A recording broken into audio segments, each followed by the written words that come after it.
Dr. Nadeem Zafar is a qualified dentist from Guy's Hospital, London, and completed his master's degree in implantology. He runs a private implant referral centre in Camberley, Surrey, and is also lectures in different countries of the world. Today, Dr. Nadeem Zafar will discuss with us the danger of smoking and how this can affect implant surgery as well as the health of the mouth. How does smoking affect the mouth?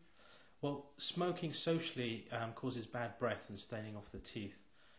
With regards to health, you have an increased chance of losing your teeth due to periodontal disease, and you're also more likely to get oral cancer in the roof of the mouth and the tongue. And also when we're carrying out surgical procedures such as implants or extractions, we have more chances of getting complications. Okay. What is a periodontal disease? Well, periodontal disease is one of the most common diseases in the world. The thing is that most people just don't realise that they have it. It's a disease of the jawbone and the gums. It's caused by the normal bacteria in the mouth, which eat away the jawbone and hence cause the teeth to become loose and eventually they're lost. Smokers are more prone to this disease than non-smokers. Why do smokers have complications when having teeth extracted or when having implant surgery, for example? Well, smoking reduces the blood supply to the gums and hence the healing is impaired. So success rates for smokers for implant surgery is reduced and complications such as infections are increased when taking teeth out. We also, when we're doing advanced procedures like bone grafts for implant surgery, we don't actually offer these procedures to smokers because we have a high chance of failure. So it's not worth carrying out those procedures. And in the roof of the mouth, that's a common area. Because in smokers, the roof of the mouth actually goes white. Here it's nice and pink, so I'm sure you don't smoke. No.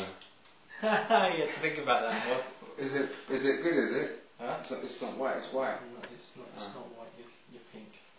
But those people who hold the smoke in the mouth, the roof of the mouth here, it goes pink. Sorry, not pink, it goes white. And when it goes white, it's because there's no blood supply. So when there's no blood supply, you're more likely to get the cells changed to cancerous cells. And then also, we check around the tongue. Lift your tongue up for me. Stick it forward. Turn it to the left. And to the right. That's fine. So we check all around the tongue as well, just to make sure everything's nice and healthy. So you're okay. No problems.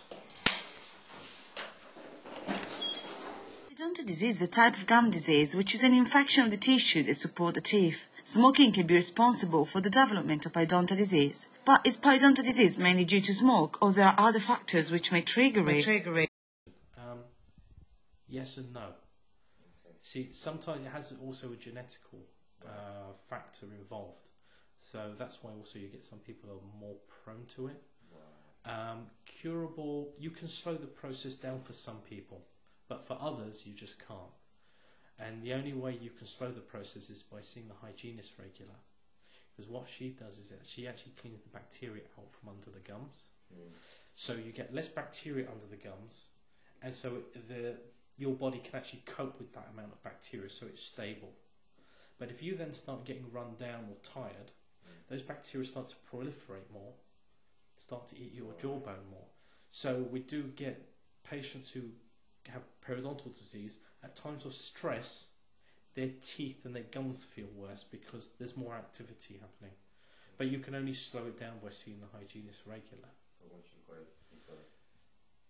Yes, but you can prevent it if you catch it early for some patients and you're being seen on a regular basis. Yeah. You can keep it nice and stable, so that it doesn't become a very active disease. What's the first signs of the disease? The first signs basically is obviously you'll get gum inflammation, so you get redness of the gums. And then after that, what you can find in extreme circumstances, your teeth start becoming looser. But initially, probably in the early years, you won't notice it. You'll need to have some x-rays taken. From the x-rays that get taken, the dentist can assess where the bone level is. And once you can see that, and let's say every 18 months you get x-rays taken, you can check the baseline to what it is.